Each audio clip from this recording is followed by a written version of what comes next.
أعوذ بالله من الشيطان الرجيم. بسم الله الرحمن الرحيم.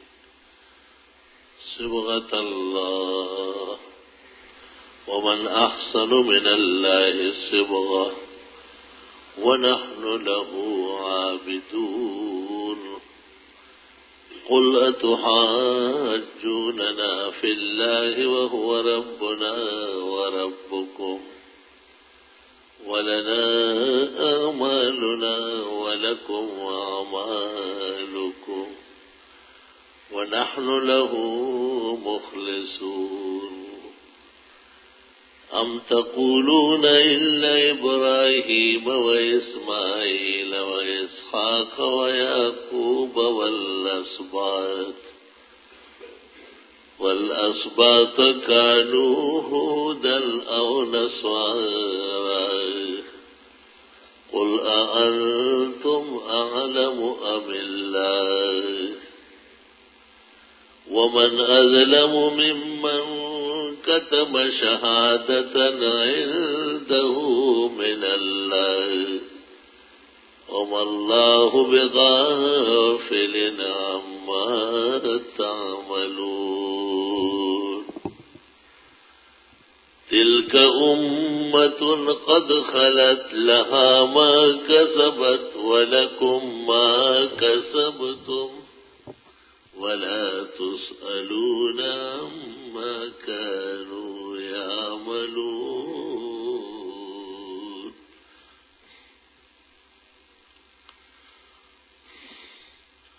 أخرج الشيخان الجليلان البخاري ومسلم في صحيحيهما عن أم المؤمنين عائشة الصديقة رضي الله عنها أنها قالت قال رسول الله صلى الله عليه وسلم من أحدث في أمرنا ما ليس منه فهو رد. كل من يدعي حب ليلى وليلى لا تقر لهم بذاك. ہر کسی بازن او شد یار من، ہر کسی بازن او شد یار من وازدرونی کس نجست اسرار من. ازدروا شو آشنا وازبروا بیگان شو ای جنیز باروش کم تر بود اندر جہان.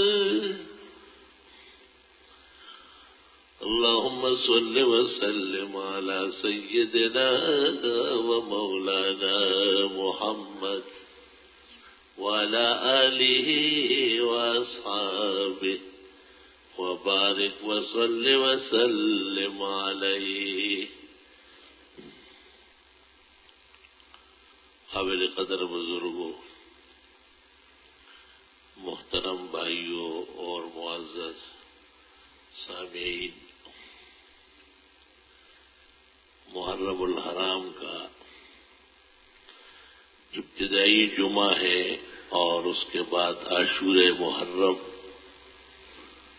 عاشورہ محرم کی 10 تاریخ کو کہتے ہیں، وہ شروع ہونے والا ہے. محرم الحرام یہ اسلامی سال کا پہلا مہینہ ہے اور بہت زیادہ عزت اور احترام کی وجہ سے اس کو محرم کہتے ہیں، کیونکہ بہت سارے انبیاء علیہ السلام اور بزرگان دین کے عجائب واقعات خدا تعالیٰ کے ان کے ساتھ احسان اور مہربانی کا برتاؤ اس ماہ محترم میں ظاہر ہوا ہے۔ بخاری شریف اور مسلم شریف میں ہے، جناب رسول اللہ صلی اللہ علیہ وسلم نے جب مکہ مکرمہ سے مدینہ منورہ ہجرت فرمائی، فرأى اليہود یصومون، آپ نے یہود کو دیکھا کہ وہ عاشورے کا روزہ رکھ رہے ہیں۔ آپ نے ان سے پوچھا کہ یہ کون سا روزہ ہے، اس کی تاریخی حیثیت کیا ہے؟ تو انہوں نے کہا یوم انجى اللہ فیہ موسیٰ ومن معہ وَأَغْرَقَ فِرْعَوْنَ وَآلَهُ، یہ وہ دن ہے جس میں اللہ نے حضرت موسیٰ علیہ السلام اور ان پر ایمان لانے والوں کو نجات دی تھی اور فرعون اور فرعونیوں کو غرق کیا تھا۔ تو اس دن کے خدائی نعمت کا شکر کرنے کے لیے ہم یہ روزہ رکھتے ہیں۔ آپ نے فرمایا نحن بموسیٰ احق منکم، موسیٰ علیہ السلام کے خوش ہونے پر اور ان پر خدائی نعمت اور احسانات کے شکر کرنے کے ہم تم سے زیادہ حقدار ہیں۔ اور حضرت نے روزہ رکھا، اصحاب کو بھی کہا کہ اس دن کا روزہ رکھو۔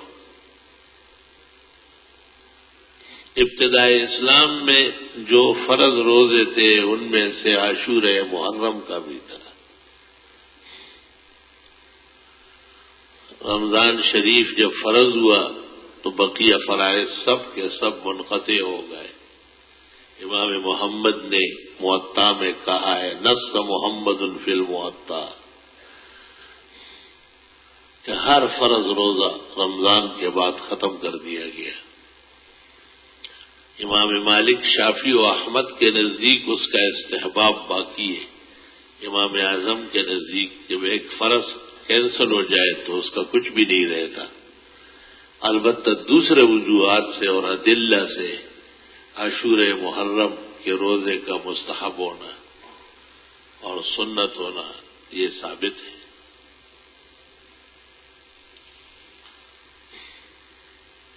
لا الہ الا اللہ۔ عاشورہ محرم اور محرم الحرام یہ خوشیوں کا مہینہ ہے۔ موسیٰ علیہ السلام کو جو نجات دی گئی تھی تو اس پر خوش ہو کے یہود روزہ رکھتے تھے، اور یہ عمل یہود کا مناسب تھا، اللہ کو راضی کرنے کے لیے موافق عمل تھا، تو پیغمبر نے بھی قبول فرمایا۔ اس سے پتہ چلتا ہے کہ اسلام میں صرف مخالفت برائے مخالفت نہیں ہے کہ بھئی کسی سے بگڑ گئی تو ان کی ہر بات رد کرو اور ہر بات کو غلط کہو۔ بہت اچھا ہے، آیت الکرسی پڑھا کرو، شعر نہ ہے میرے پیچھے۔ لا الہ الا اللہ۔ بخاری شریف میں یہ بھی ہے کہ آپ سمجھتے تھے کہ یہود اور نصارہ بوجہ آسمانی کتابیں اور انبیاء کسی درجے میں ماننے کے کم از کم کفار محض اور مشرکین سے بہتر ہے۔ تو معاشرتی بعض اعمال میں آپ کی کوشش ہوتی تھی کہ اہل کتاب کی موافقت ہو جائے لیکن مشرکین کی نہ ہو۔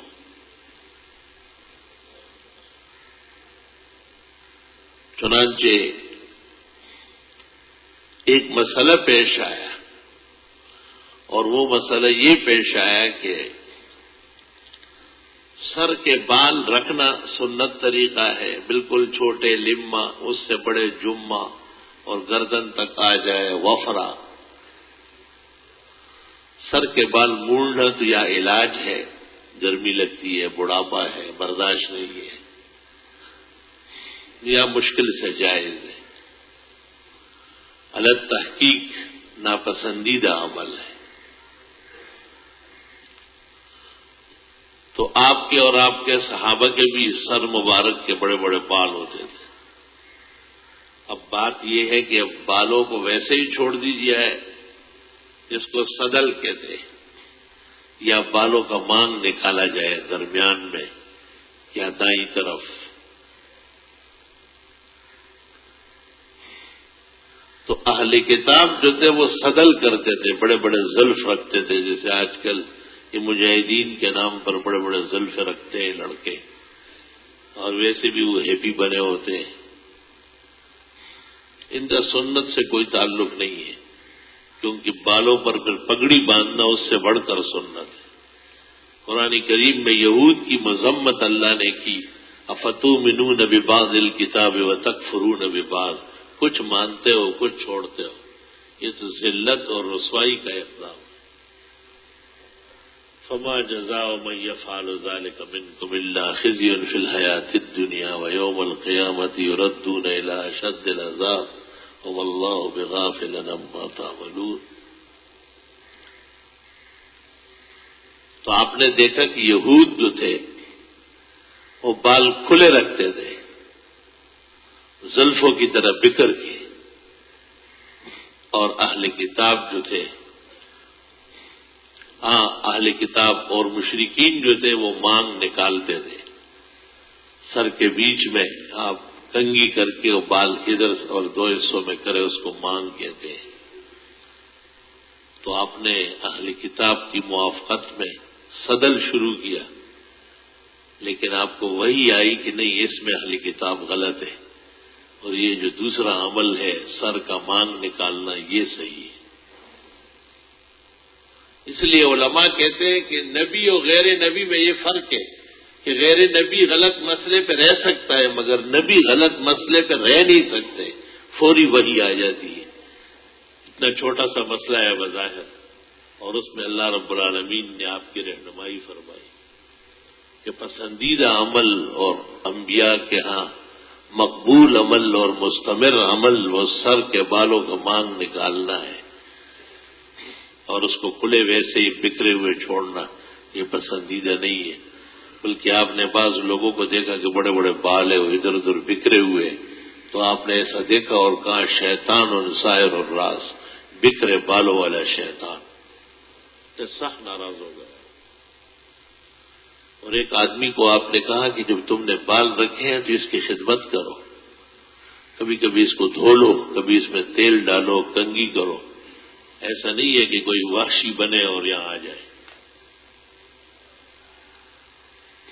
تو عبداللہ ابن عمر رضی اللہ تعالیٰ عنہما تو حج میں مینا میں بیٹھ کر کینچی لے لیتے تھے، اور بڑے بڑے بالوں والے جو بدسلوک قسم کے ہوتے تھے ان کی اصلاح فرماتے تھے کہ اس طرح نہیں ہے، اسلام میں سب چیزوں میں اعتدال ہے، حسن ہے، زینت ہے، سجاوٹ ہے.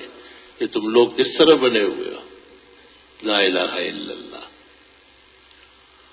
میرا مطلب اس کہنے سے یہ کہ اسلام کے اندر لوگوں کے ساتھ تصادم نہیں ہے، دنگا فساد نہیں ہے کہ بس جن سے ہمیں اختلاف ہے ان کے ساتھ جنگ کرنی ہے، بلکہ ان میں بھی تقسیم ہے. کچھ لوگ ایسے ہیں کہ جو حق کے قریب ہے لیکن لغزش میں ہے، اور کچھ لوگ ایسے ہیں کہ وہ بالکل حق سے ہٹے ہوئے ہیں اور وہ حق کے قریب آنے والے نہیں ہیں. مثلا کوئی شخص یا کوئی فرقہ ایک مذہبی بزرگ کا نام لیتا ہے، جیسے یہود عزیر علیہ السلام کو اور موسیٰ علیہ السلام کا نام لیتے تھے، آسمانی کتاب توریت کا یقین رکھتے تھے، اور عیسائی مسیحی نصرانی وہ حضرت عیسیٰ علیہ السلام کو خدائی پیغمبر، اور پھر آگے ان کی بڑی غلطیاں بھی تھی، ابن اللہ اور اقانیم ثلاثہ اور ثالث و ثلاثہ جیسے خراب عقیدے بھی رکھتے تھے. اور انجیل کے بارے میں کہتے تھے کہ یہ کلام اللہ ہے، اللہ نے رہنما اصول حضرت عیسیٰ کو قوم کے لیے دیے ہیں۔ حضرت عیسیٰ علیہ السلام کی نبوت، ابدیت، اس کا اسلام نے احترام کیا۔ ان هو الا عبد انعمنا علیہ، وہ ایک بندے تھے، ہم نے احسان کیا تھا اس پر۔ اللہ اکبر۔ وما المسیح ابن مریم الا رسول، عیسیٰ علیہ السلام تو خدا کے پیغمبر تھے، جو صحیح اور سچی بات تھی اس کو لے لیا، اور جو غلط باتیں تھی، خدا کا بیٹا کہنا ہو، خدا کا تیسرا کہنا ہو، جبریل کو خدا سمجھنا ہو، مائی مریم کو خدا سمجھنا، اس کے بارے میں کہا وَلَا تَقُولُوا عَلَى اللَّهِ إِلَّا الْحَقَّ، غلط باتیں نہ کیا کرو۔ یا اہل الکتاب لم تلبسون الحق بالباطل، وہ اہل کتاب کیوں حق اور باطل ملاتے ہو، وتکتموا الحق، اور اس طرح حق چھپاتے ہو، وانتم تعلمون، تم خوب جانتے ہو کہ یہ مسئلہ حق ہے اور یہ ناحق ہے۔ ہمارے زمانے کے بھی جتنے مخالفین مسائل میں، خواہ وہ میلادی ہے یا وہ ماتمی ہے، ان دونوں کے کبراء نے تصدیق کی ہے کہ ان رسوم میں جن میں اختلافات ہے کوئی مذہبیت نہیں ہے، کچھ بھی نہیں۔ یہ خالص اختلاف کے لیے پیدا کیے گئے ہیں، اچنب پن کے لیے، اور چونکہ بظاہر ان کے پاس کوئی مذہبی وقایہ نہیں ہے، اس لیے لوگوں کو متوجہ کرنے کے لیے، عوامی رائے کو اپنے ساتھ ملانے کے لیے ایک ہڑبڑ مچا لیتے ہیں۔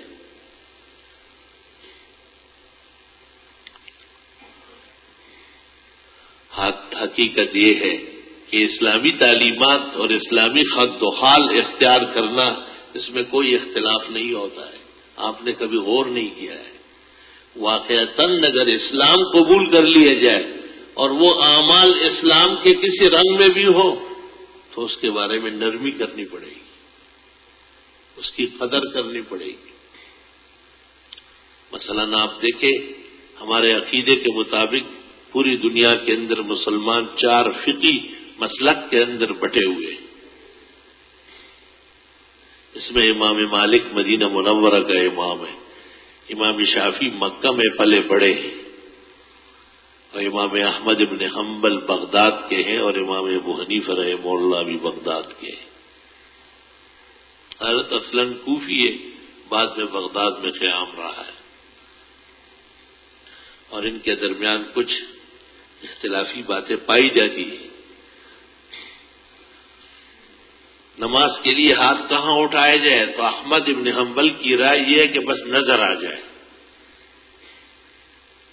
اور امام شافعی اور امام مالک کہتے ہیں کہ کندھوں کے سیدھ میں اٹھائے،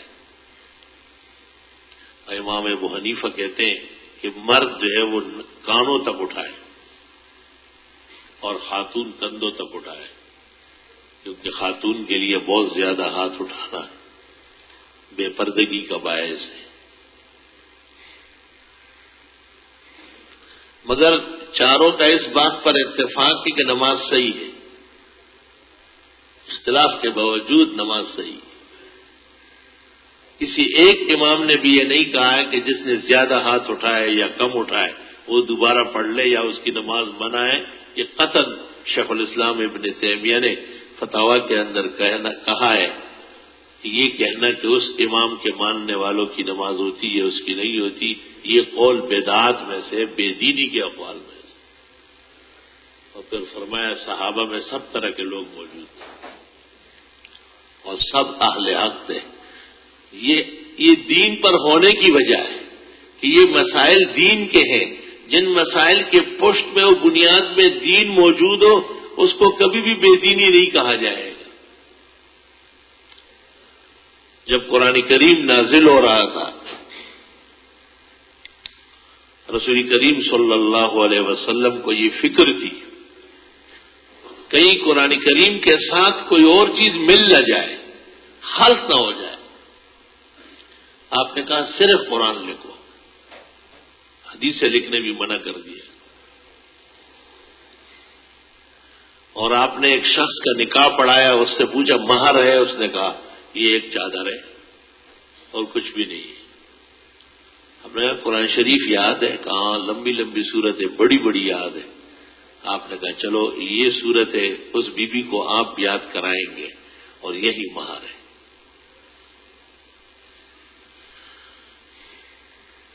اور آپ نے جنازے کے دوران پوچھا کہ کئی اموات ہے، آپ نے قریب ترین قبلے کی طرف کس کو رکھا ہے؟ تو انہوں نے کہا جس کو قرآن زیادہ یاد ہے۔ آپ بڑے خوش ہوئے۔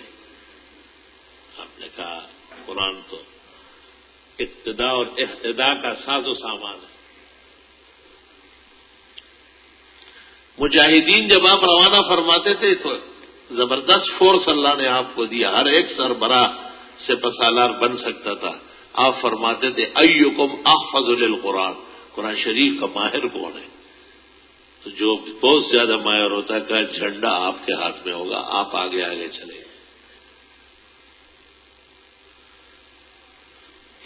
قبر میں رکھتے وقت بھی آپ پوچھتے تھے ایہم اقرأ قرآنا۔ کئی بعض اوقات ایک ہی قبر کھودی گئی، کئی شہداء رکھے جاتے، تو جب فیضا اشیر الی احد قدمہ فی اللہ، جب اشارہ ہو جاتے کہ حضرت یہ بہت زیادہ ماہر تھا، تو آپ کہتے اس کو پہلے رکھو۔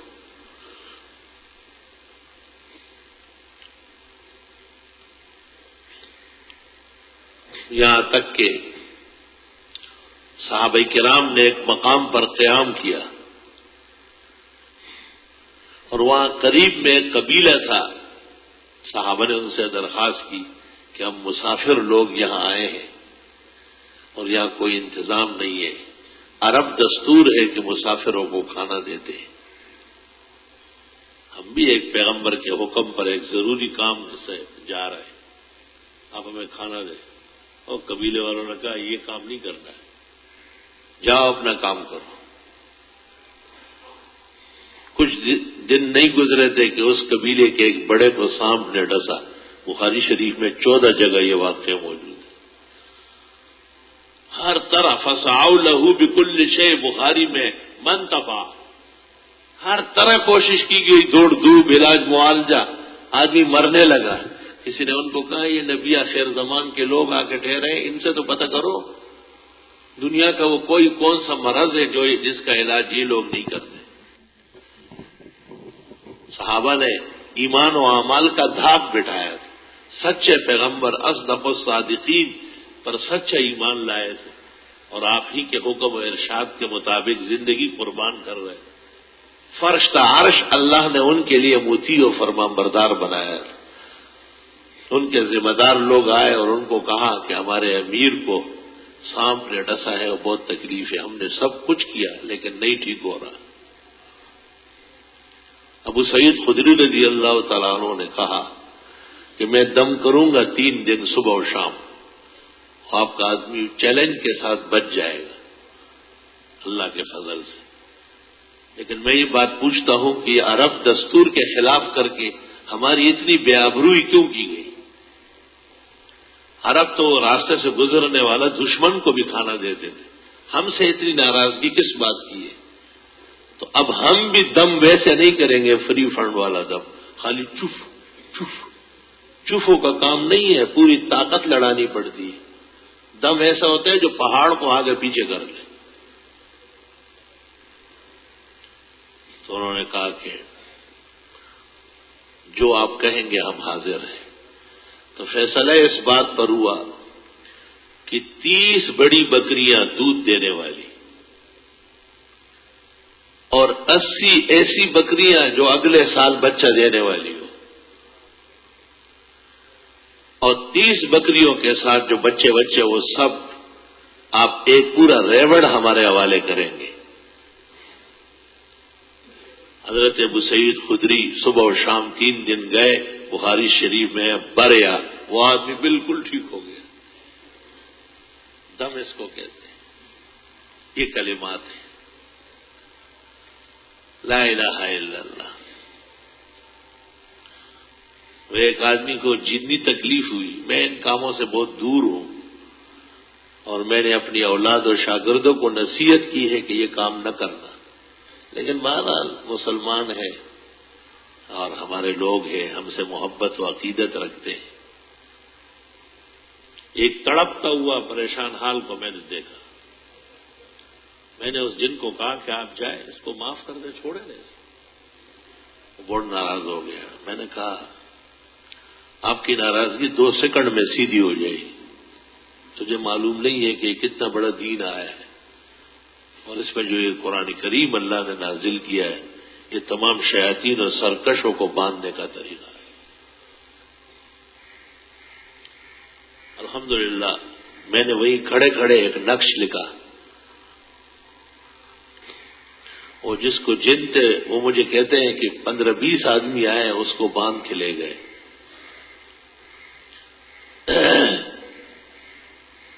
الحمدللہ ابھی یہی موجود ہے, گفتگو سن رہے ہو. لیکن میں نے اس پر پابندی لگائی کہ میرے پاس لوگوں کو نہ لانا. میں نے کوئی ایسی دکان نہیں کھولی, بس یہی توحید و سنت, قرآن و سنت کی دکان, یہی بہت ہے. اللہ اس کو بروز محشر نجات کا ذریعہ بنائے. اور باقی اور لوگوں کے سپرد ہے, وہ جانے, ان کا کام جانے.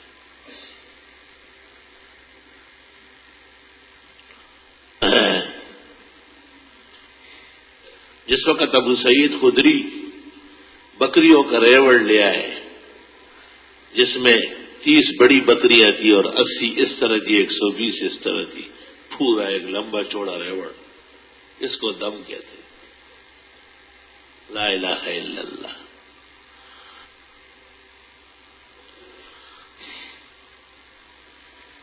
تو صحابہ نے ان سے کہا اخذت علی کتاب اللہ اجرا, قرآن شریف کے اوپر تم نے اجرت لی ہے, یہ تو صحیح نہیں.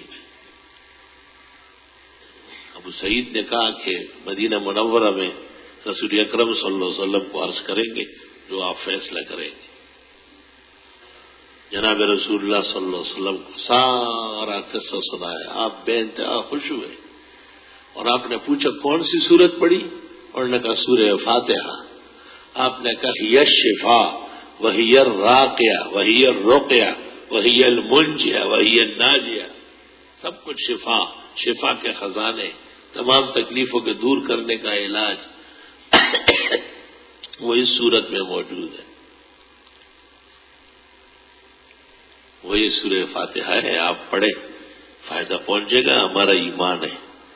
اب آپ کو فائدہ نہیں پہنچتا ہے تو آپ اپنے آپ کو شریعت کے ترازو میں تول لیں. اتنے بے قیمت اور بے وزن کیوں ہو چکے ہیں کہ کافر اور ابدی مشرک کو تو صورت نے فائدہ دیا اور آپ کو نہیں دے رہی. ڈوب مرنے کا مقام ہے. پہلے تو اعتقاد پیدا کرے آدمی, وہ پورے مصمم عزم کے ساتھ آئے.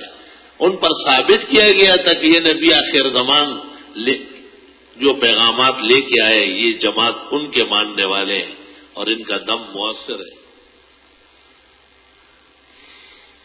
رسول اللہ صلی اللہ علیہ وسلم نے ان سے فرمایا ان خیر ما اخذتم علیہ اجرا کتاب اللہ.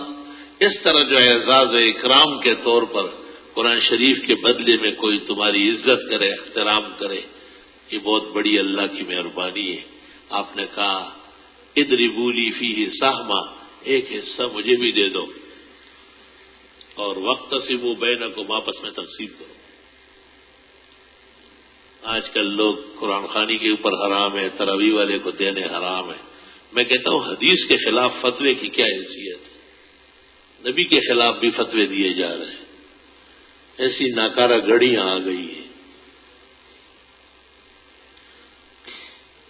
بلکہ حقیقت یہ ہے کہ قرآن خوانی کا ثواب ہی تب ہوگا اور کام تب ہوگا. لوگ اس لیے تباہ و برباد ہو گئے کہ قرآن خوانیاں کراتے ہیں اور کچھ تقسیم نہیں کرتے. حالانکہ اگر محلے کے لوگ بھی جمع ہو جائے تو بھرپور دعوت ہونا چاہیے, عام دعوتوں سے بڑھ کر.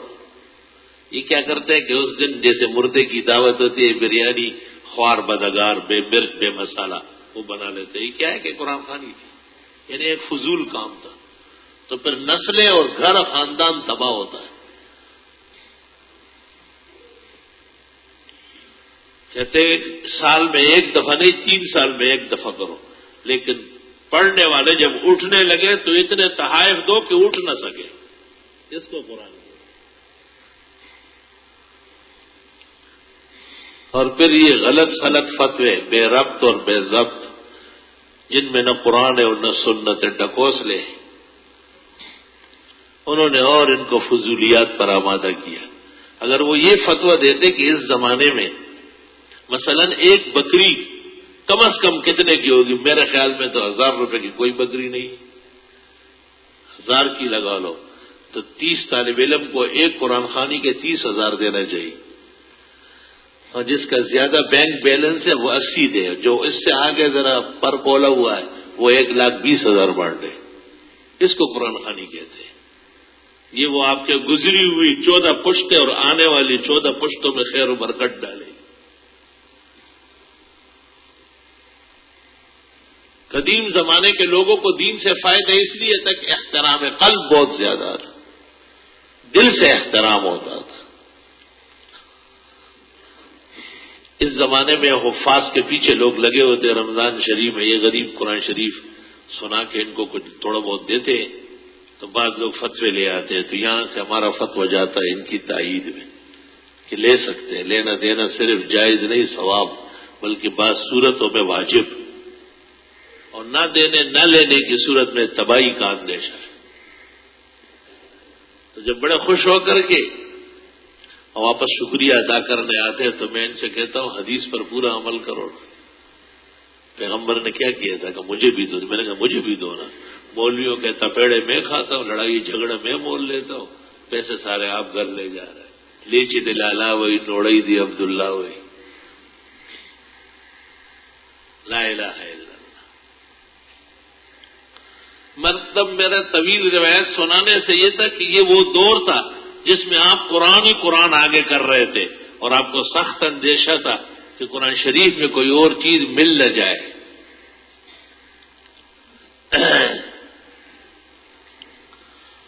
اس زمانے میں آپ نے شاید اجازت دی ہو کہ امام کے ساتھ بھی کوئی پڑھ لے۔ جن نمازوں میں امام قراءت کرتا ہے اس میں تو تقریباً اجماع ہے صحابہ اور تابعین کا، تفرد الشافعی فقط بعد ما دخل مصر، باقی پوری امت محمدیہ تمام صحابہ تابعین ائمہ سب کے سب متفق ہے کہ جن نمازوں میں امام قراءت کرتا ہے زور سے ان میں بالکل نہیں پڑھا جا سکتا ہے، بلکہ آگ منہ میں مٹی ڈالنا، پتھر ڈالنا اور آگ کے انگارے بھرنے تک کا حکم آیا ہے جو امام کے پیچھے قراءت کرے۔ البتہ ظہر اور عصر میں جس میں آہستہ پڑھا جاتا ہے بعض ائمہ کا خیال یہ ہے کہ اس میں پڑھ سکتے ہیں، تو علماء دین کہتے ہیں یہ وہی زمانہ ہوگا جس میں آپ نے سورتوں پر قرآن نقاب پڑھایا، سورتوں والوں کو جھنڈے دے دیے، قبر میں پہلے رکھوایا، جنازہ پہلے پڑھایا، قبلے کی طرف کر لیا۔ لیکن جب دین مکمل ہو گیا، احکام پورے ہو گئے اور آپ کو تسلی حاصل ہو گئی کہ اب یہ لوگ قرآن کے ساتھ غیر قرآن نہیں ملائیں گے، تو پھر عبداللہ ابن عمر ابن العاص آپ کی حدیثیں لکھتے تھے، اور صحابہ نے کہا کیوں لکھتے ہو؟ تو آپ نے پیغمبر سے پوچھا، آپ نے کہا قسم اس خدا کی جس کے قبضہ و قدرت میں میری جان ہے کہ میری اس زبان پر ہر حال میں وحی اور حق ہی آئے۔ لکھو، لکھنا شروع ہو گیا، تمام بڑے بڑے لوگوں کے پاس مجموعے تیار ہو گئے۔ حجۃ الوداع کے موقع پر، آخری حج کے موقع پر، جس جیسا حج جب سے کعبہ بنا ہے نہ ہوا ہے نہ قیامت تک ہو سکے گا، نبی آخر زمان، امام الائمہ، امام القبلتین و نبی الحرمین و رسول الثقلین صلی اللہ علیہ وسلم خود بنا مزدلفہ اور عرفات کے میدان میں اللہ کے سامنے آنسوؤں سے رو رہے تھے، دعائیں مانگ رہے تھے۔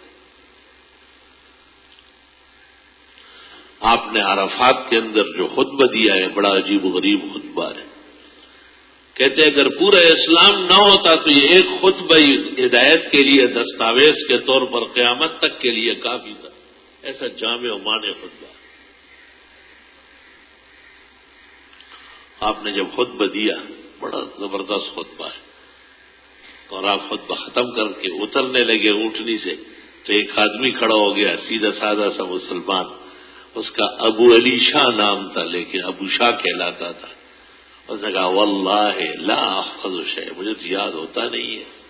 اور بہت زبردست خطبہ ہے حضرت، اگر یہ چھوٹ گیا تو بہت نقصان ہو جائے گا. آپ نے صحابہ کا اکتبوا لابی شاہ، لکھ کے دو ابو شاہ کو. 1.25 لاکھ کا مجمع سامنے تھا اور ان کو حکم دیا لکھو. اب دیکھو احادیث کا لکھنا ثابت ہو رہا ہے، حکم آ رہا ہے، ضرورت ہے. اکتبوا، سارے مل کے لکھ سکتے ہو، کوئی بھی لکھ کے دے، ہر ایک کو لکھنے کی اجازت ہے. تو وہ جو پہلے ممانعت آئی تھی وہ اس لیے کہ قرآن شریف کے ساتھ دوسری چیزیں مل نہ جائیں. قرآن محفوظ ہوا ہر اعتبار سے، فاتحہ سے شروع ہے والناس پہ ختم ہے، اور 114 سورتیں ہیں اور 6666 کے قریب آیات ہیں کوفی و بصری اختلاف کے ساتھ. قرآن محفوظ ما بین الدفتین. قرآن کے بارے میں لب کشائی کرنا یہ ایمان نہیں ہے. اور قرآن محفوظ ہوا ہے بذریعہ اصحاب، تو صحابہ کا اتباع اور صحابہ کرام کو دینی رہنما مقتدا تسلیم کرنا یہ قرآن کا فیصلہ ہے. آمنو کما آمن الناس، ایمان لے آؤ جیسے یہ صحابہ لا چکے ہیں. اس وقت اور لوگ نہیں تھے، صحابہ تھے. تو صحابہ معیار ایمان ہے، معیار حق ہے، معیار عدل ہے، معیار صدق ہے. اور آگے چل کر کہا فَإِنْ آمَنُوا بِمِثْلِ مَا آمَنْتُمْ بِهِ، پس اگر یہ ایمان لے آئے جیسے تم ایمان لا چکے ہو. منافقین کو دعوت دی ہے سیدھے ہو جاؤ، انسان بنو. تو انہوں نے کہا ہم کیا کریں؟ کہ اس طرح ایمان لانا پڑے گا جیسے صحابہ رسول کا ایمان ہے. پس اگر یہ منافق بھی ایمان لے آئے جیسے صحابہ کا ایمان ہے، فقد اہتدوا، تو یہ ہدایت پر رہیں گے.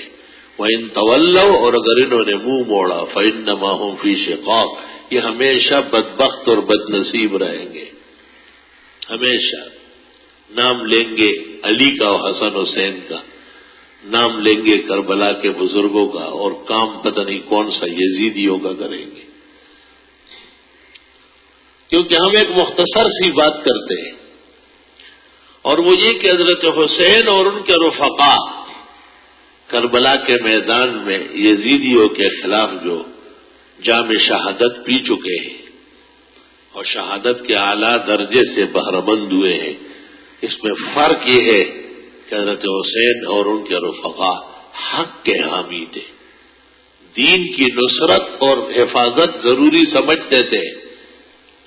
یزید اور ان کے اعوان سے ان کو یہ شبہ تھا، خطرہ تھا کہ شاید یہ دربار پر اور اپنی سیاست پر دین نہیں آنے دے رہے. بعض لوگ اس خیال میں ہوتے کہ اور جگہوں میں دین ہو، ہمارے اوپر نہ ہو. تو اب ہم یہ دیکھنا چاہتے ہیں کہ حضرت حسین کے یاد میں جو اعمال ہیں، جو جلوس ہے، جو جلسے ہیں، جو مرثیے ہیں، جو ماتمی ادائیں ہیں، یہ اسلام کے کس فکر، زاویے، قاعدے اور تعلیم کے موافق ہے. اسلام میں تو غم کے موقع پر تصبر ہے اور خوشی کے موقع پر تشکر ہے. اور اس سے پہلے بھی انبیاء اور مرسلین شہید ہوئے. قرآن کہتا ہے وَكُلَّمَا جَاءَكُمْ رَسُولٌ بِمَا لَا تَهْوَىٰ أَنفُسُكُمْ فَفَرِيقًا كَذَّبْتُمْ وَفَرِيقًا تَقْتُلُونَ. پیغمبروں کی تعلیمات جب تمہیں پسند نہیں آتی تھی تو ان کو قتل کرنے لگتے تھے. توبہ، کتنے انبیاء شہید ہوئے ہیں، ایک لمبا باب ہے. لیکن ہمارے پیغمبر نے کبھی ایک دن بھی کسی کا مرثیہ نہیں پڑھا، کسی ایک دن بھی کسی کے ایصال ثواب کے لیے ماتم نہیں کیا. بلکہ آپ نے کہا جو چیخے چلائے، منہ پیٹے، سینہ کوبے، اس کو کہو کہ وہ میری امت سے خارج ہے، میری امت سے خارج ہے. تو یہ خارج تو یزید اور ان کے لوگوں کو سمجھتے ہیں، مگر کام انہی کا کر رہے ہیں. حضرت حسین رضی اللہ تعالی عنہ اور ان کے ساتھ 72 شہداء، حقیقت یہ ہے کہ وہ صراط مستقیم پر تھے. شیخ الاسلام ابن تیمیہ منہاج السنہ میں لکھتے والحق ان الحسین قتل مظلوما، بلا شبہ حضرت حسین کے ساتھ زیادتی ہوئی حکمرانوں نے کب انصاف کیا ہے؟ وہ تو عمر تھے، عثمان تھے، ابو بکر تھے، عمر ابن عبدالعزیز تھے، کہ اگر قیامت کے دن تمام امتوں کا انصاف ایک طرف ڈالا جائے اور ہمارے خلفائے راشدین کا انصاف دوسری طرف، انشاءاللہ ساڑھا پلہ بھاری، امت مرحومہ کا پلہ بھاری رہے۔ اور حکمران تو آپ دیکھتے ہیں کھیل تماشا کیسے جو ہے نا عجیب و غریب کرتب، وہ شاہد افریدی جو ہے کرکٹ اور طرح کھیلتے، حکمران اور طرح کھیلتے، سیاستدان اور طرح۔ سیاستدان پہلے وہ وعدہ لیتے ہیں کہ میں نے 2 بھائیوں کو وزیر بناؤ، وہاں کی زمینیں ہمیں دے دو، اور وہ جو پہلے لی ہے ان سے جان چھڑاؤ۔ ٹھیک ہے، آپ بالکل صحیح، آپ حکومت کر سکتے، فلا حول ولا قوت الا باللہ۔ حالانکہ سیاست کا مقصد یہ تھا کہ حق کی نمائندگی ہو اور باطل کی نشان لگ جائے، اس کو نشان زدہ کر لے کہ یہ کام، یہ پالیسی، یہ غلط۔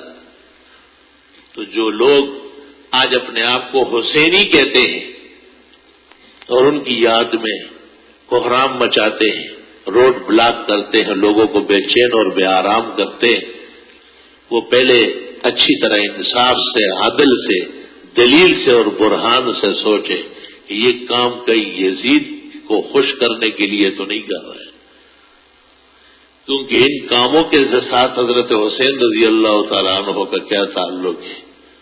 حسین رضی اللہ تعالیٰ عنہ اور ان کے رفقا اعلیٰ درجے کے مطیعین و فرمان بردار تھے۔ یہ وضاحت یاد رہے کہ اصلاً وہ ہمارے ائمہ تھے، وہ اہل سنت امام تھے، کیونکہ اہل سنت والجماعت سے سنت نبی کریم صلی اللہ علیہ وسلم کی مراد ہے، وہ نبی کا نواسہ ہے، اور جماعت سے مراد تمام صحابہ کی جماعت مراد ہے۔ اور اہل سنت والجماعت کا عقیدہ ہے کہ کسی ایک صحابی کو بھی غلط یا برا نہیں کہو گے۔ صحاح میں ہے کہ عبداللہ ابن عباس جو خاندان نبوت کے چشم و چراغ ہیں، ان سے کسی نے پوچھا تھا ما تقول فی معاویہ یوتر بواحدہ، معاویہ کے بارے میں کیا خیال ہے؟ وہ تو وطروں کی 1 رکعت پڑھتے ہیں۔ تو حضرت عبداللہ ابن عباس نے کہا داؤ، چھوڑو یہ بات، فإنہ صحابی، وہ پیغمبر کے صحابی۔ دوسری روایت میں ہے کہ وہ فقیہ ہے۔ تو حضرت معاویہ کی صحابیت اور ان کا تفقہ حضرت ابن عباس تسلیم کرتے ہیں۔ اور معاویہ رضی اللہ تعالیٰ عنہ نے حضرت حسن مجتبی کے ہاتھ پر استعفیٰ دے دیا تھا حضرت علی کی شہادت کے بعد، اور ان کو کہا کہ بس اور جھگڑے نہیں کرنے ہیں، بہت سے نقصانات ہو گئے، اور ایک کاغذ لکھ کر کے اس پہ دستخط و مہر لگا کے، خالی کاغذ، حسن کو کہا تم جو چاہو لکھو اس پر، چاہو تو ابھی دستبردار کرو۔ تو حضرت حسن بہت صبر، انتظام، عالی اخلاق، بلند کردار کے مالک، انہوں نے پوچھا اپنی جماعت سے، تو بڑے جذباتی لوگ بھی ہوتے ہیں، انہوں نے کہا ڈسمس کرو، پٹک دو، پھینکو۔ حضرت حسن نے ان سے کہا آرام سے رہو، چپ بیٹھو، تمہیں رائے دینے کا حق نہیں۔ اور پھر کہا اصحاب رسول کہاں ہے؟ نبی کے صحابہ، بڑے بڑے بزرگ صحابہ جو چند باقی تھے، ان سے پوچھے یہ حدیث صحیح ہے کہ مجھے اپنے نانا جان جناب رسول اللہ صلی اللہ علیہ وسلم نے ایسا گود میں اٹھایا اور پھر فرمایا ابنی ھذا سید، یہ میرا نواسہ واقعی سردار ہے، سیصلح اللہ بہ بین الفئتین العظیمتین المتقاللتین من هذه الامہ، مناقب بخاری۔ ان قریب اللہ اس میرے نواسے کے ذریعے 2 مسلمان دھڑے جو آپس میں لڑنے والے ہیں ان کی صلح کرا دے گا۔ تو حسن نے کہا یہ صلح ہے کہ انہوں نے سب کچھ ہمارے حوالے کیا اور آپ کہتے نکالو اس کو۔ حضرت حسن رضی اللہ تعالیٰ عنہ کو صحابہ نے کہا یہ حدیث صحیح ہے، اور ہم سب موجود تھے کہ آپ کو پیغمبر نے گود میں اٹھایا اور آپ کے بارے میں یہ اعلان کیا۔ تو حسن نے کہا آج وہ دن ہے، آج وہ موقع ہے، اور اس کے بعد خطبہ مسنونہ لکھا، آیات لکھی، حدیث لکھی، اور نیچے لکھا کہ میں امت کے فلاح کے لیے، رشد و ہدایت کے لیے اور خون کے سیلاب روکنے کے لیے معاویہ کو آج سے خلیفہ عدل تسلیم کرتا ہوں اور ان کے ہاتھ پر بیعت کرتا ہوں۔ مجھ پہ اعتماد کرنے والے سب لوگ بیعت کریں۔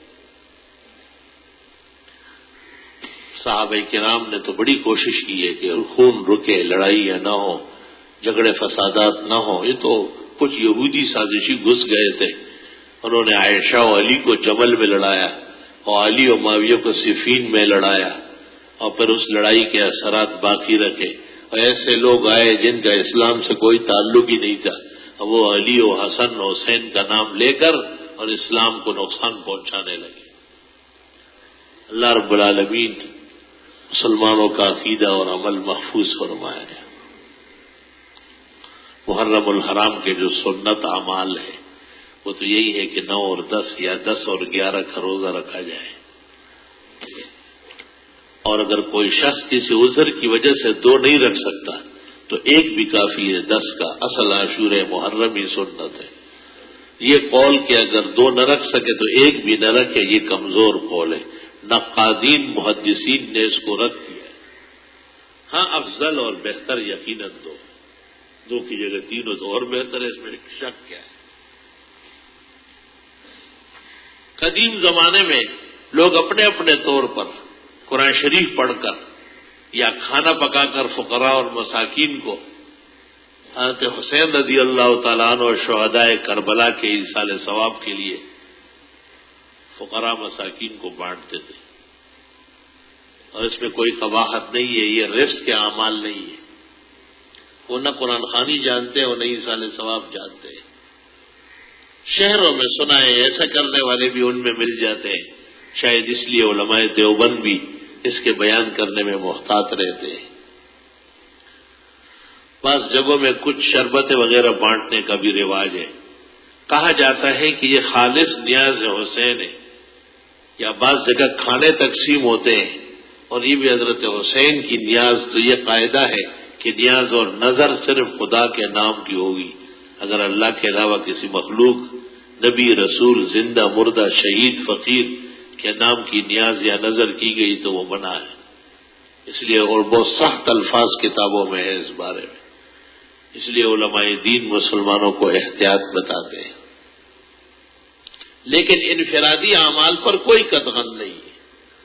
ایک سانحہ پیش آیا ہے، ایک درد کا واقعہ ہوا ہے اپنے گھر پر آدمی، بلکہ بعض احادیث میں ہے من وصى على اهله یوم عاشوراء، جس نے عاشورے کے دن اپنے گھر میں بھی زیادہ کھانا پکوایا، زیادہ پھل فروٹ لے آیا، بال بچوں کے ساتھ، عزیز و اقارب کے ساتھ خوشی جیسے برتاؤ کیا،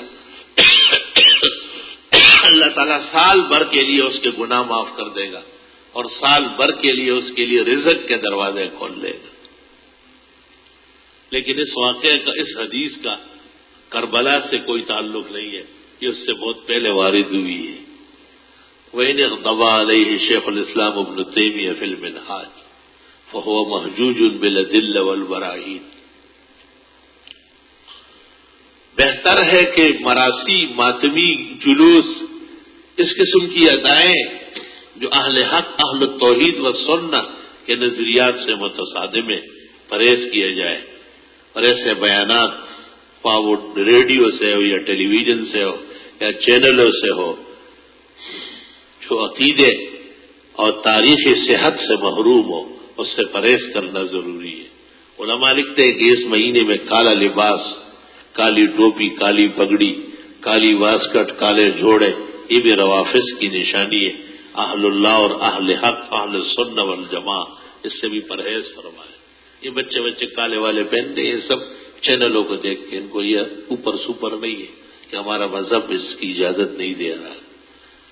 جن کو پتہ نہیں ہے اللہ جل جلالہ ان کو معاف فرمائے، اور اکثر حضرات کو پتہ نہیں ہے، باوجود بہت بیانات کے جتنا بیان دین کا ہونا چاہیے اتنا نہیں ہے۔ اب یہ کہ کچھ کوشش ہم نے کی ہے کہ ہمارے بھائیوں کو اور ہمارے معاشرے کو اچھی رہنمائی مل جائے۔ چنانچہ اس ماہ محرم الحرام کا جو ہمارا ماہنامہ آیا ہے الاحسن، اس میں تقریباً شاید کوئی مسئلہ ایسا ہو محرم سے متعلق جو بیان نہ ہوا ہو، آپ اسے ہمیشہ کے لیے بھی لیا کریں اور آج ضرور لیں۔ اور اپنے ساتھیوں کو دوستوں کو بھی گفٹ میں دے، تحفے میں دے، ایسے ویسے لوگوں کو بھی بیچ دے اور دے دے، شاید اللہ اس کے وجہ سے اس کو ہدایت دے۔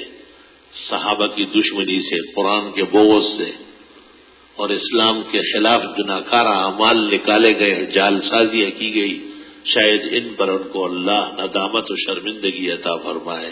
ماہنامہ الاحسن بابت محرم الحرام شائع ہو کے آپ کے انتظار میں گیٹ کے پاس ہوگا، آپ اسے پڑھیں، جو قلب کو گرما دے اور روح کو تڑپا دے، یا رب دل مسلم کو وہ زندہ تمنا دے، اور بڑے غور و خوض سے پڑھے، انشاءاللہ اس میں سب تسلی آپ کی ہو جائے گی۔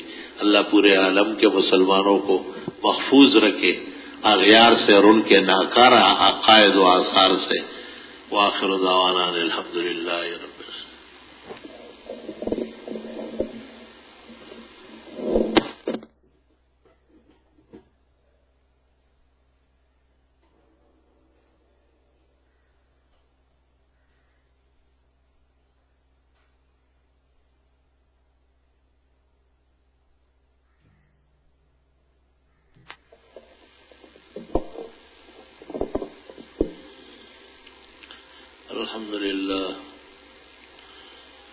الحمد لله حمدا كثيرا وسبحان الله بكرة وأصيلا الله أكبر كبيرا أشهد أن لا إله إلا الله وحده لا شريك له وأشهد أن سيدنا ومولانا محمد أحمد عبده ورسوله أرسله الله تعالى إلى كافة الخلق بين يدي الساعة بشيرا ونذيرا أما بعد فيا أيها المؤمنون وحدوا الله فإن التوحيد رأس الطاعات واتقوا الله فإن التقوى ملاك الحسنات عليكم بالسنة فإن السنة تهدي إلى الإطاعة ومن أطاع الله والرسول فقد رشد واهتدى ومن يعص الله ورسوله فقد ضل وغوى وإياكم ومحدثات الأمور فإن كل محدثة بدعة وكل بدعة ضلالة وكل ضلالة في النار أعوذ بالله من الشيطان الرجيم إن الله اصطفى لكم الدين فلا تموتن إلا وأنتم مسلمون إن الدين عند الله الإسلام ومن يبتغ غير الإسلام دينا فلن يقبل منه وهو في الآخرة من الخاسرين قال النبي صلى الله عليه وسلم لا يؤمن أحدكم حتى أكون أحب إليه من والده وولده والناس أجمعين رواه البخاري وقال صلى الله عليه وسلم لا يؤمن أحدكم حتى يكون هواه تبعا لما جئت به رواه البغوي في شرح السنة وقال صلى الله عليه وسلم والذي نفسي بيده لو كان موسى حيا لما وسعه إلا اتباعي رواه أصحاب السنن بارك الله لنا ولكم في القرآن العظيم ونفعنا وإياكم بالآيات والذكر الحكيم إنه تعالى جواد قديم كريم ملك بر ورب رؤوف رحيم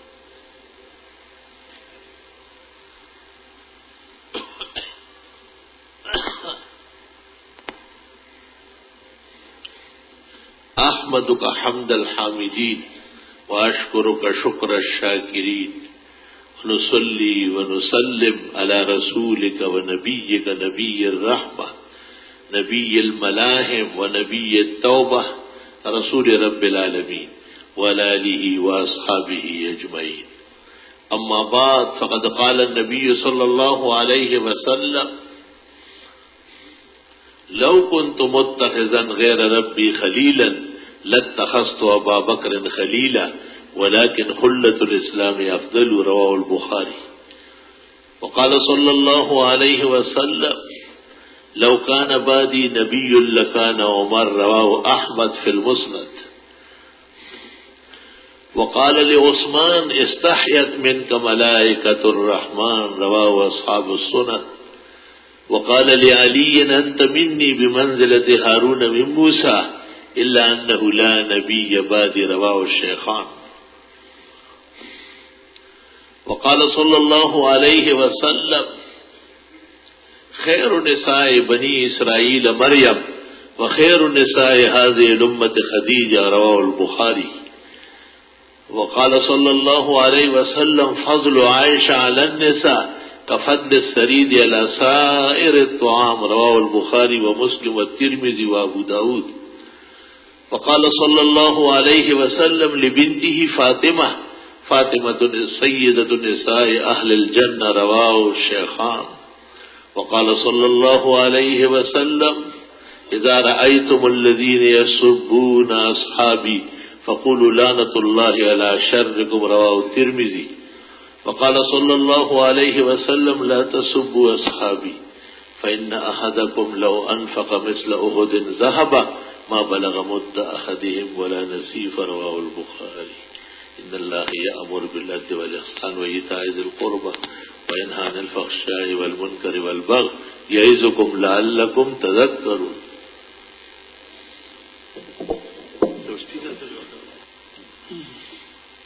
عاشورے کے روزے اور کھانے میں وسعت جمع کیسے کیا جائے؟ دن بھر روزہ رکھا اور رات کو افطار بڑے بہترین کیا اور کھانے اچھے پکوائے ہیں. کیا مطلب ہوا؟ روزے کے دوران کھانا مراد ہے.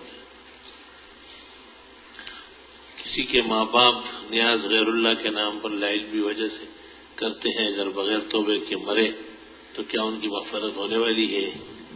کتابوں میں تو یہی لکھا ہے کہ خدا کے سوا کسی اور کے نام کی نیاز و نظر والا مرتد ہو جاتا ہے اور اس کا کھانا خنزیر کی طرح مردار ہوتا ہے.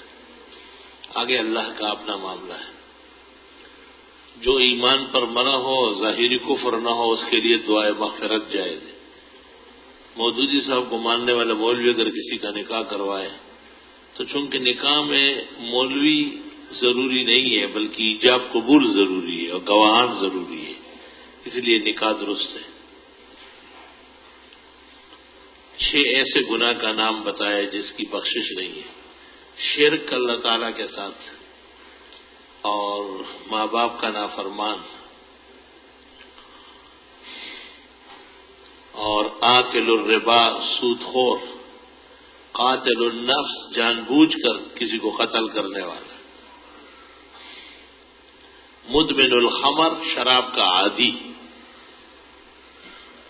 اور کسی ایسے گناہ میں مبتلا ہونے والا جس کا گناہ ہونا سب کو پتا ہو.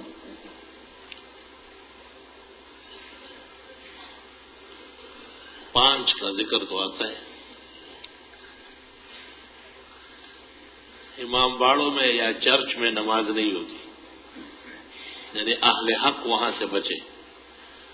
دوسری شادی کے لیے کیا پہلی بیوی سے اجازت دینا ضروری ہے؟ اگر راضی خوشی سے ہے تو آمادہ کر لے، کچھ انعام و اکرام کرے، اور اگر ناراضگی کے دوران ہی کرنی ہے تو پھر تو ماں باپ کی اجازت بھی ضروری نہیں ہے. ربنا ولک الحمد کہنا بہتر ہے.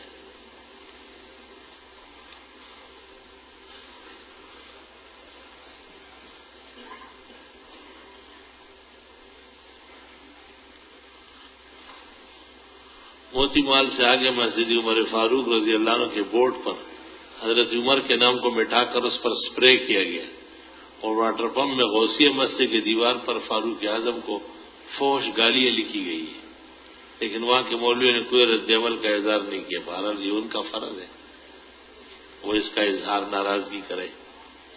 اس بات میں کتنی صداقت ہے کہ جب زلزلہ آیا تو اپنا ہاتھ زمین پر رکھ آیت الکرسی پڑھنے سے رک جاتا ہے.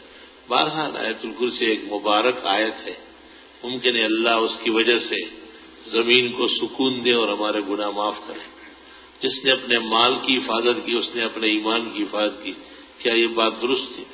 حدیث شریف اس طرح تو یاد نہیں ہے، عزت کا لفظ آیا ہے. جس نے اپنے مال اور اپنی عزت اور آبرو کی حفاظت کی تو اس نے ایمان کی حفاظت کی. یا عزت و آبرو کی حفاظت ایمان کا تقاضا ہے.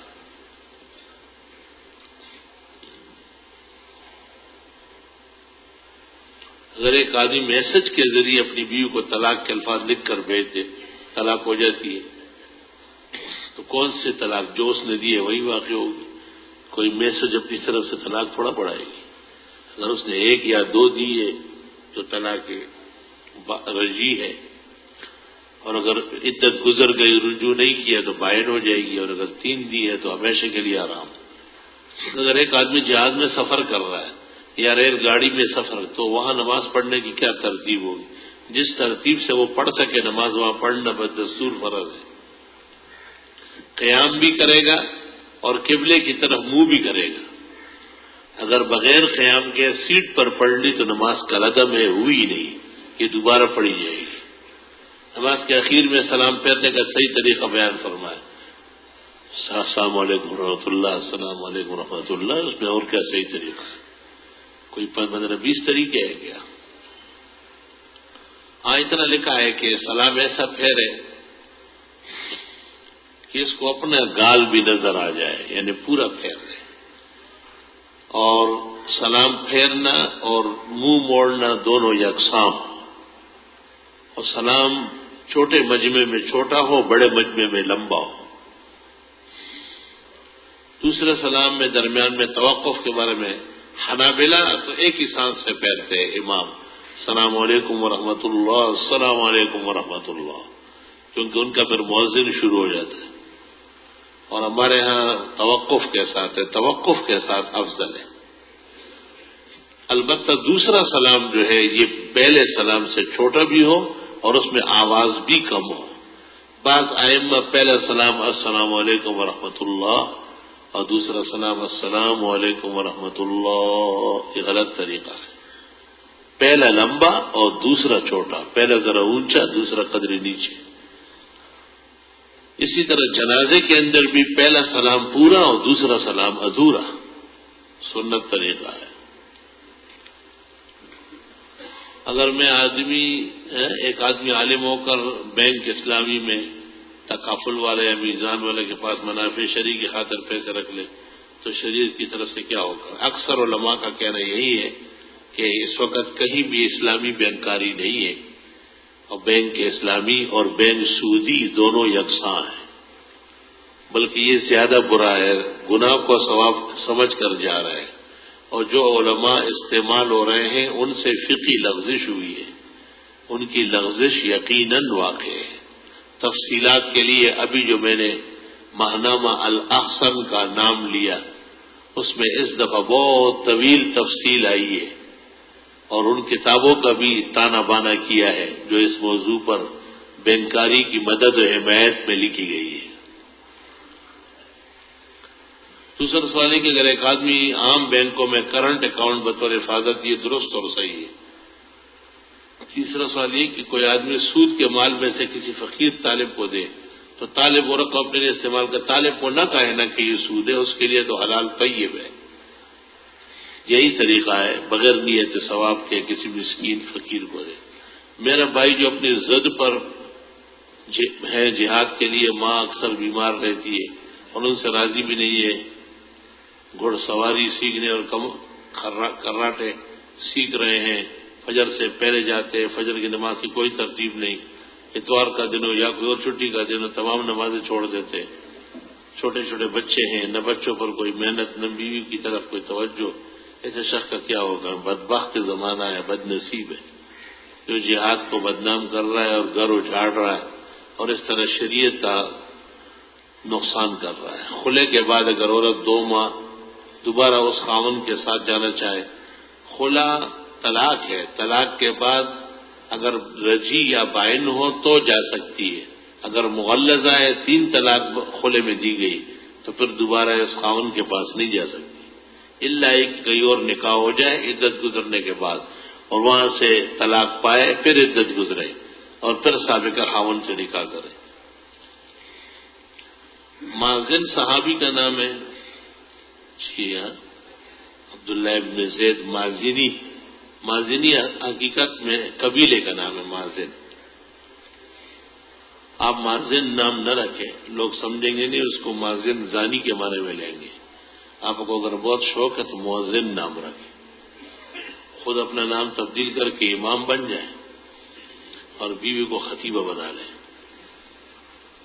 ناپاک حالت میں قرآن شریف بغیر دے کے پڑھ سکتے ہیں، نہیں تصور کر سکتے ہیں، دل میں پڑھ نہیں سکتے۔ ناپاک سے مراد جنابت کی حالت یا حیض نفاس، بغیر وضو کے حفظ سے پڑھ سکتے ہیں، ہاتھ نہ لگائے۔ ایک عام آدمی ایمان کی سلامتی کے لیے اردو میں کن کن کتابوں کا مطالعہ کرے؟ حکیم الامت مولانا اشرف علی صاحب رحمۃ اللہ علیہ کی تفسیر بیان القرآن، حضرت صاحب کی اصلاح انقلاب امت، بہشتی زیور، مفتی اعظم ہند مولانا کفایت اللہ کی تعلیم الاسلام، مفتی اعظم پاکستان حضرت مولانا مفتی محمد شفیع صاحب کی جواہر الفقہ اور مجالس حکیم الامت، انشاءاللہ ان کتابوں کے دیکھنے سے دل میں نور و ہدایت رہے گی۔ ایک مسجد میں اذان دے کر دوسری مسجد میں نماز پڑھنا جائز ہے، اگر کوئی وجہ ہو تو ٹھیک ہے، بغیر وجہ کے ایسا نہ کریں۔ 10 محرم کو جو دیگیں وغیرہ پکائی جاتی ہے اور تقسیم ہوتی ہے، ان کا کھانا جائز ہے، اگر جائز نہیں ہے تو رشتہ دار اگر گھر میں پہنچا دے تو اس کھانے کو کیسے استعمال کرے؟ پہلی بات تو یہ کہ اس فعل کی حقیقت تو ایصال ثواب ہے، شہدائے کربلا کو ثواب پہنچانے کے لیے کھانا پکتا ہے۔ اگر اعتقاد کسی کا درست اور صحیح ہے اور وہ یہی کہتے ہیں کہ یہ حسنین یا شہدائے کربلا کے ایصال ثواب کا کھانا ہے، تو اس کا امیر فقیر اپنے پرائے سب کے لیے کھانا درست لے سکتے، کوئی حرج نہیں۔ دوسری صورت یہ کہ کھانا حسین کے نام کا ہو، یعنی نیاز حسین ہو، شہدائے کربلا کی نیاز ہو، تو نظر و نیاز مخلوق کے نام حرام ناجائز ہے، پھر اس کو تلف کرنا، ضائع کرنا ضروری ہے۔ اگر کوئی شخص یہ کہے کہ میں حدیث کسی کتاب کو نہیں مانتا، میں فرمان رسول نہیں ہے بلکہ بخاری ترمذی جیسیوں نے گڑھی ہے، ایسے شخص کے بارے میں شریعت کیا حکم ہے؟ یہ منکر حدیث ہے، منکر حدیث کافر ہے، دائرہ اسلام سے خارج ہے۔ حج کے دوران طواف زیارت نہیں کیا تو شریعت کا کیا حکم ہے؟ حج ادھورا رہ گیا، دوبارہ اگلے سال حج کرے گا۔ دوسرے حاجی صاحب نے طواف زیارت کے 3 چکر لگائے، پھر بے ہوش ہو گیا، کیا حکم ہے؟ طواف نہیں ہوا، کم از کم 4 شوط ضروری ہے۔ ایک دن رمی کی باقی 2 دن میں رمی نہیں کی، رمی معمولی بات ہے، وہ تو ایک بکرا دے دے، ایک گائے دے دے، ایک اونٹ خیرات کرے یا 7واں حصہ کرے۔ طواف زیارت جو ہے یہ فرض قطعی ہے اور اس کے بغیر حج نہیں ہوتا۔ حج کی کتاب میں لکھا ہے غریب بوڑھے اور عورت مزدلفہ میں قیام نہ کرے تو گنجائش ہے، ٹھیک ہے، سیدھا نکلے۔ وہ بخاری شریف میں کہ بعض کمزور اور ناتوان خاندان نبوت کے آدمیوں نے درخواست کی تھی تو قدم دعوت اہلہ، ان کو آپ نے مزدلفہ سے سیدھا روانہ کیا، یعنی مزدلفہ میں کم قیام کیا۔ حج کی کتابوں میں مزدلفے کا وقت طلوع فجر سے طلوع آفتاب سے کچھ پہلے تک ہے، کیا یہ صحیح ہے؟ مطلب ہے کہ فجر تو غلس میں ہوتی ہے، اندھیرے میں، اور پھر دعائیں میں مشغول ہوتے۔ اصل دعاؤں کا وقت یہ ہے، جو دعائیں عرفات میں قبول نہیں ہوئی وہ یہاں ہو گئی تھی۔ سورج نکلتے ہی یا نکلنے کے ساتھ ہی وہاں سے چل پڑے رمی کے لیے بنا۔ منکرین حدیث کے رد میں اردو زبان میں فتنہ پرویز کے بارے میں علماء کا 2 ٹوک فتویٰ، مفتی اعظم پاکستان حضرت اقدس استاد المکرم حضرت مولانا مفتی ولی حسن صاحب کی لکھی ہوئی، بہت اچھی کتاب ہے۔ دونوں پاکستان تھے اس وقت، مغربی مشرقی، دونوں پاکستان کے علماء کے دستخط ہیں۔ 1 یا 2 طلاق کے بعد اگر عدت گزر جائے تو بائن ہونے کے بعد حلال ہوگا، 1 یا 2 طلاق کے بعد عدت گزر گئی اور بائنہ ہو گئی تو حلالہ کی ضرورت نہیں ہے، نکاح جدید بمہر جدید بشاہدین عادلین کافی ہے، صرف نکاح ہوگا۔ کیا ذات کے لیے مسجد میں کھڑے ہو کر چندہ مانگنا درست ہے؟ ذات کے لیے، یہ کوئی اردو ہے؟ ذات کے لیے، ذات کوئی چیز ہے؟ اپنی ذات کے لیے لکھو نا۔ جس اردو میں کھاتے ہو، پیتے ہو، سوتے ہو، ٹانگیں پھیلاتے ہو، اس اردو کو بھی ایسے حال کرتے ہو۔ اپنے لیے ضرورت مان سکتے ہیں، اگر ایک آدمی ہلاک ہو رہا ہے، مر رہا ہے، بھوکا مر رہا ہے تو کسی کو کہہ سکتے ہیں کہ بھائی مجھے کھانا دو، لیکن اس کو دھندا بنانا، مستقل کسب بنانا، آج کل تو رواج یہ ہے کہ یہاں لوگ آتے ہیں اور کہتے ہیں بیٹیوں کی شادی ہے، کیونکہ یہاں لوگوں کے گھروں میں بیٹیاں شادیاں نہیں ہیں، بہت تکلیف محسوس کرتے ہیں، جب کسی اور کا سن لے فوراً پیسے دیتے ہیں۔ تو کیسے جس نے بھی لیا ہے اس نے آخرت کی آگ بڑھائی، جہنم جانا اپنے لیے آسان کر دیا۔ مسجد کے ممبر سے چندہ مانگنا درست ہے، ثابت ہے۔ مسجد اللہ کا گھر ہے، میں بیٹھے ہوئے لوگوں کے سامنے جھولی پھیلانا درست ہے، صحیح ہے، ثابت ہے۔ حضرت صلی اللہ علیہ وسلم نے حضرت بلال کا رومال بچھوایا تھا۔ صرف ایک طرف سوچنا یہ مرد کا کام نہیں ہے، جبکہ علم بھی نہ ہو، جہل بھرا ہوا ہو۔ بخاری شریف میں بعض مواقع پر، خاص کر عیدین کے موقع پر، آپ نے مستقل چندے کی اپیل کی اور پھر آپ نے چادر بچھائی اور لوگ آتے رہے اور اس پر سونا اور چاندی ڈالتے تھے۔ خواتین نے اپنے سروں سے مانگ، گلے سے ہار اور کانوں سے مرکیاں اتار اتار کر وہاں جمع کرائی۔ یہ اسی کو تو کہتے ہیں جائز، یعنی دین کے لیے مسجد سے، محراب سے، ممبر سے بھی، اور ذات کے لیے جو آپ نے لکھا ہے وہ یہ کہ اپنے لیے مجھے دے، تو عموماً مجھے دینے والے جو مانگتے ہیں وہ ٹھیک نہیں ہوتے، اس لیے فقہاء کرام ناپسندیدگی کا اظہار کرتے ہیں۔ جائز نہ جائز، حلال حرام میں کچھ فرق ہے یا نہیں؟ جیسے 150 اور 150 کا فرق ہے، یہی فرق ہے۔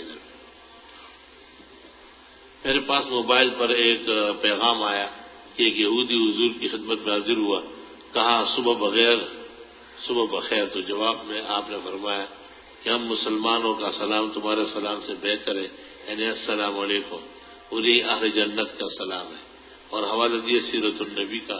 کیا یہ صحیح؟ تو آپ سیرت النبی میں دیکھ لینا، اتنی بڑی پرچی جو لکھ رہے تھے تو اردو کی کتاب جلد 2 صفحہ 272 دیکھ لیتے، تو تم اتنی بھی روٹی حلال نہیں کرتے ہو کہ جو انہوں نے آپ کو پیغام بھیجا جلد اور صفحہ دیا ہے، تو سیرت النبی غالباً شبلی اور سید سلیمان والی، اس کی دوسری جلد صفحہ 272 دیکھ لے، مجھے یاد نہیں ہے روایت۔ اگر نماز پڑھتے ہوئے 4 رکعت فرض یا سنت اور پتہ نہیں شان دوسری رکعت میں تشہد تحیات میں بیٹھنا بھول جائے اور اس کو بعد میں تیسری چوتھی رکعت میں یاد آیا، سجدہ سہو سے نماز ہو جائے گی۔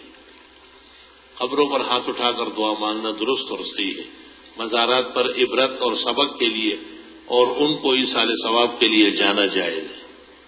صبح سرب بلوچستان کچھ علاقے رمضان کے 27 تاریخ اور 23 کو چھوٹی بڑی قربانی کرتے ہیں مردوں کے ایصال ثواب کے لیے۔ دین میں تو کوئی حقیقت نہیں ہے، لیکن ہر دن ہر رات ایک آدمی خیرات اور نفقات کر سکتا ہے۔